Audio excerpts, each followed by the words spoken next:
Hindi pa rin nakikilala ang 2 sa 4 na nasawi sa karambola sa Katipunan flyover sa Quezon City kagabi. Detalye po tayo sa ulat on the spot ni Maki Polido. Maki? Connie, umakyat na sa 30 sugatan matapos araruhin ng isang truck ang ilang sasakyan at motorsiklo sa northbound ng Katipunan Aurora flyover bandang 6:55 kagabi. 4 ang naitanang patay, 2 pa lamang dito ang identified. Ayon kay Police Captain Napoleon Tabigon, Sector Commander ng Traffic Sector 3, walang identification cards ang 2 sa mga biktima, isang babae at isang lalaki.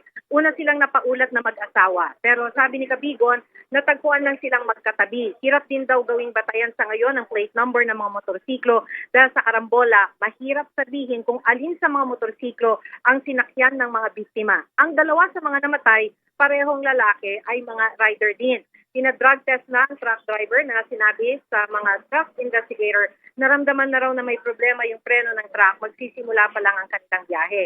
Mula raw sa truck lane, ginilid sa kanan ng driver ang minamaneho niyang truck para ibangga sana sa gilid ng flyover. Ayon sa isang biktima na nagiliran ng truck, kaya sa sumemplang, wala raw siyang narinig na busina o anumang ingay.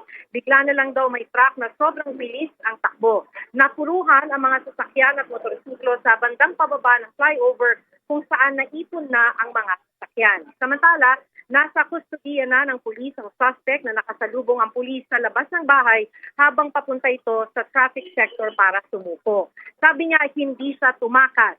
Natakot daw siya, baka kuyugin siya, kaya umuwi muna. Susuko na dapat siya sa traffic sector 3 nang makasalubong ang mga pulis. Humihingi siya ng tawad, hindi raw niya ito kagustuhan.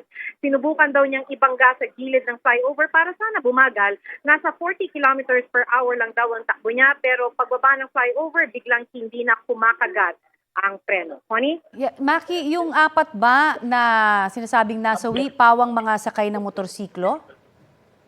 Sorry, Connie, pwedeng pakiulit? Yung 4 ba na nasawi ay pawang mga sakay ng motorsiklo, na-establish ba natin?